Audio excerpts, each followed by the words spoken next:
Okay. TDS is a pejorative term that is often used by political pundits on the right to smear those on the left who hate Trump. And the idea behind that is called Trump derangement syndrome. Now, it's not a real term, it's pejorative. But the point is, when you actually look into this, there's something very interesting about it because what you begin to realize, there are some level of hatred of Donald Trump that is, how do I say this, insufferable. It is extreme, right? It's to the point where you're like, okay, first, you don't have to like him. You don't have to agree everything that this man does. For you to hate him to this degree is out of control. You know, I think the reason that is because of what the media has done in the mind of so many individuals, okay? And that's one of the factors. And I say as a Christian, we shouldn't be engaged in this level of hatred. Anyway, I think as Christians, we should be doing something better. We should be spending more time praying than hating. But here is the thing. But the term really has some level of truth to it. For example, I'm not showing this video to make fun or scoff at anybody, but I'm here to tell you the idea of Trump derangement syndrome, it does look real in practice based on the way certain people behave. And this little video here is going to tell you, like, there is really some type of mental illness. Maybe there's a grieving process or a misunderstanding or a level of brainwash that happened over the years that has led to a degree of Trump derangement syndrome. It does look like that. And this is a sad case, by the way, and I'm not sharing this to make fun of the individuals. I'm just sharing this to make the point, and I'm going to make a connection in a minute here. You voted against me. You voted against my right to live. You voted against all the women and their rights. I hope you enjoy your cheap gas. I'm fucking feral today. Feral! I want to eat, like, maybe they voted for Kamala, but, like, I want to eat them right now. Is anyone else having a meltdown? I don't know how to do this. I don't know how to wait. I'm so stressed. How you can't look out into the world, into the people of this country and see what's happening. I'm going to get drunk today, and I'm going to act like an angry black woman, because I'm angry! I'm mad! I'm upset! I'm going to get drunk and cause a problem. And I'm seeing comments where people are like, I'm in another country, I don't know how this happened. Wake up! TV. Asshole! How about No, this is all gonna be taken away because of him! Because of that stupid! Stop it! I'm sorry! No!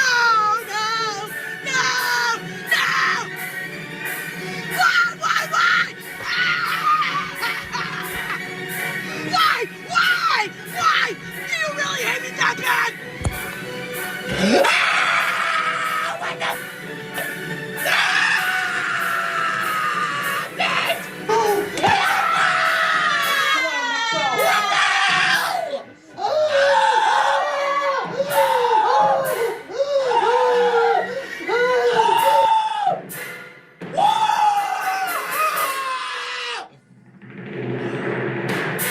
Now, I say that to say this to drive the point. This is not normal. These are people who need to be supported, assisted, and even there might be some psychological impact behind that. I don't necessarily know, but these people need help, or they just need some guidance as far as they're going through their grieving process. Only God knows why this is happening. I would never have had a reaction like this toward any candidate, irrespective of how I feel about them. But here is the thing. I'm only saying this because being on this internet, I have discovered something. Among many Christians, there's a level of TDS toward Ellen White as well. Yes, it is an extreme level of TDS. There are some individuals, when I read my comments and I'm like, wow, you really hate this woman. And how do you hate an individual that you've never met? And here's the reality. Majority of them has never read her writings. And not only is this happening outside of the church, and that's one extreme. We can say, okay, outside of the church, outside of the Seventh-day Church, you don't believe in Ellen White. Well, you don't have to, and that's okay. You know what I'm saying? So if you have the Bible, you believe the Bible, that's good enough. I'm not saying you have to believe in Ellen White to be saved. I don't believe that. I never preached that. But the thing is, once you see it outside of the church, and then when you come inside of the church and you're hearing, wow, even among our own people, there is a level of hatred of Ellen White. It is wild. It is massive. It's something you never expected to be true, but it is. There is a level of TDS toward Ellen White on the internet. It is atrocious. And the sad reality is many of them who can stand her writings, right, who can stand her writings, have never read it. And I'm going to quote to you, she already knew this was going to be true. She said the level of hate that's going to be shown to her in the last day, she's already prophesied also, confirming her to be true once again, that the level of hate being displayed toward Ellen White on the internet by many supposed Christians, even among Seventh-day Adventists, is satanic, she said. I mean, so having said that, let's take a listen to this video. We're going to listen to Pastor Randy Skeet on this one. I love me some Randy Skeet, if you should know this by now. So he's answering the question why many pastors don't read Ellen White's writing. He's going to tell it like it is. He's also going to make some connection to Steps to Christ as well. And like I've said, man, a lot of people don't even read the books. If they were to read the books, they will realize a lot of what they are doing is simply based on somebody else's opinion. They have not done their own research nor their own homework. Anyway, let's take a listen. The question is, why are so many SDA church pastors not using the spirit of prophecy, Ellen White's writings? What are they afraid of? They're not afraid. Some of them do not appreciate the value of the testimonies. And they may honestly not appreciate it. By God's grace, they may come to the place where they realize, oh, I have been depriving the church of a tremendous gold mine of spiritual wisdom. Some of them deliberately undermine Ellen White. Some of them don't believe in her as a prophet at all. I've gone to church where I was told, we don't quote from Ellen White. I said, can I quote? He said, yes, but we don't. So I did. I was in a certain field in a certain part of the world, and a pastor in that conference told me that the local conference circulated a letter requesting that ministers sign to say, I will not quote Ellen White from the pulpit. And that particular pastor refused to do it. It's a very serious thing. It's not strange. Did not the Jews kill the prophets? That's right. Mm-hmm. We're killing Ellen White. It's no different. God's people are killing God's prophet. Well, the ultimate killing of a prophet was the killing of Jesus. And the Romans said, I find no fault, I find no fault, I find no fault. The Romans said, let this man go. The church said, kill him. So it's not surprised if the church will kill Jesus, they'll kill Ellen White. But let me recommend to you in the presence of a holy God, expose your mind to the writings of Ellen White.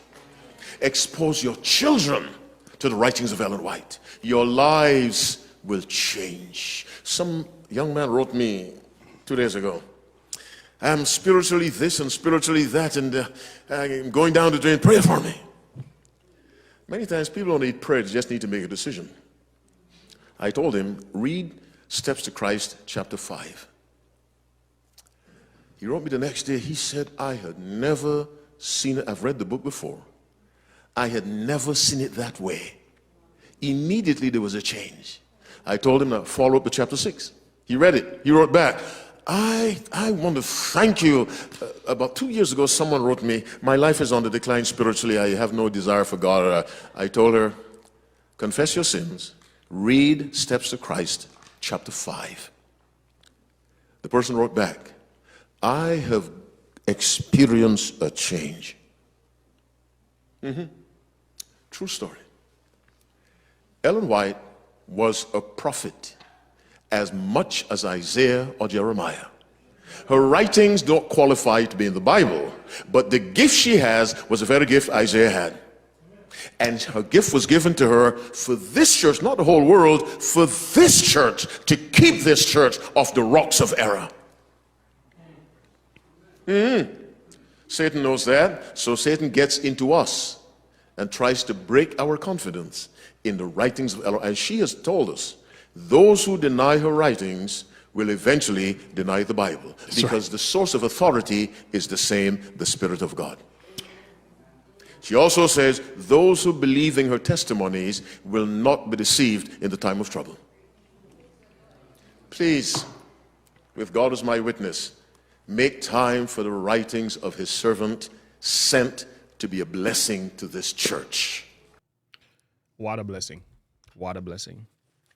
Expose your mind to it, man. It's only a blessing. I'm going to Christ Subject Lesson right now and the Desire of Ages.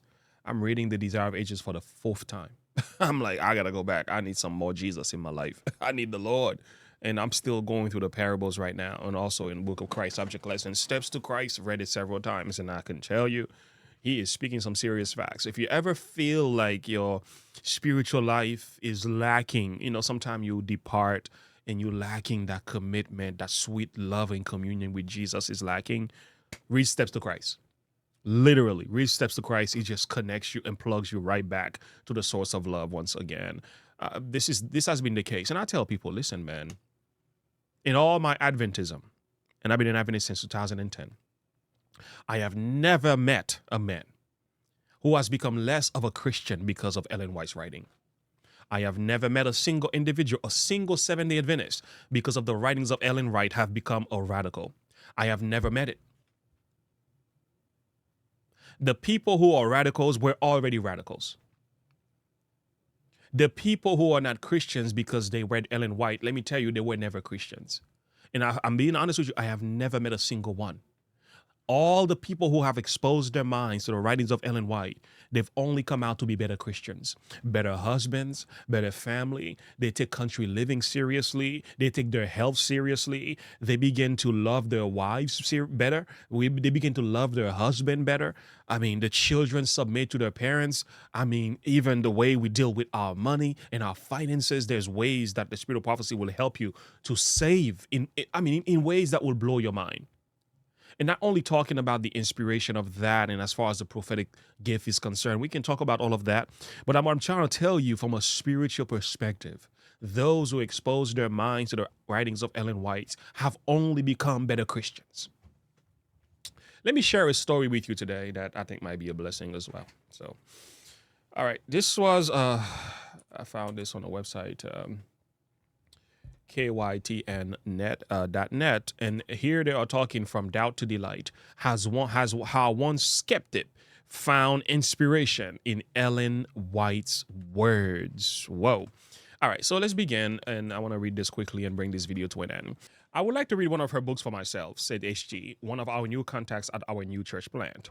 I met HT when he came to our church plant on the opening Sabbath to see what it was all about. He wanted to see for himself who these new church people were that were renting their church. After attending, he and his family were greatly impressed with what God was doing here.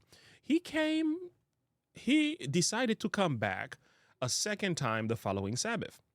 I had the privilege of sharing the Sabbath, and HT wanted me to come to his home to explain the things that I had shared with his wife, who wasn't there that day.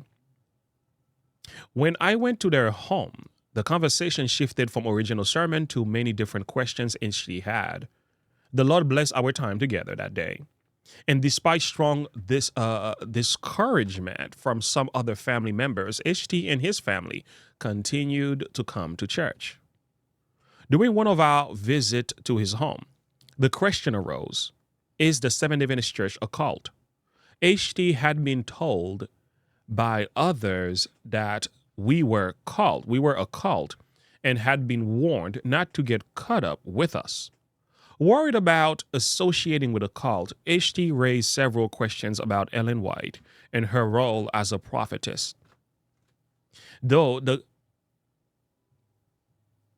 the guidance of the Holy Spirit, I answered his question with wisdom, and finally HT said, I would like to read one of her books for myself. I should read it and see what is so sad. I should read it and see what is so bad with her. This was music to my ears. I was delighted to assist him with that. And on my next visit, I brought him a copy of Peace Above the Storm, also known as Steps to Christ. He read it through cover to cover and loved it. He exclaimed, if this is Ellen White, I can go to bat. I can go to battle for Ellen White. He shared the book with his daughter and wife. Another member gave him a copy of The Desire of Ages. He started reading it, and at the time of this writing, he is well over halfway through.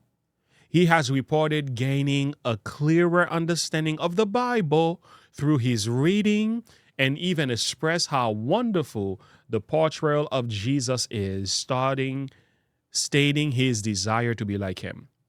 Truly, our publication are now sowing the seed and are instrumental in bringing as many souls to Christ as the preached word. Whole church have been raised up as a result of their circulations as well. In the words of the popular radio personality Paul Harvey, Ellen White, you don't know her, get to know her. And that's all I can say about that. And this has been the true experience for myself as well. You know, when I joined the Seventh Adventist Church, I didn't really know much about Ellen White. I was still receiving Bible study. But I began to read one of her books. It was Steps to Christ and Testimony for the Church, Volume 6. I don't know why I purchased that. I had no idea the nature of this thing. But as I began to read, it was very obvious to me. This woman is inspired. Like, she had a deeper insight on the scriptures of things I had never thought was even possible. And not only that, my spiritual life became rich. And whenever I'm having a lot of questions about certain things, my relationship with the Lord, looking for certain counsels, trying to understand things in my home, my family, there are writings in the spirit of prophecy you can refer to, go to, read about, and then the counsel is given. And when it is applied, it is a blessing to the life. Friends, read the spirit of prophecy and enjoy the gift.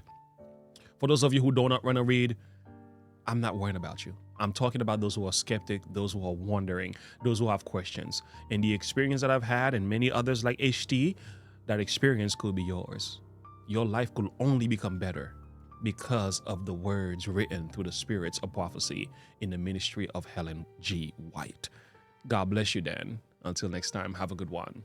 Bye.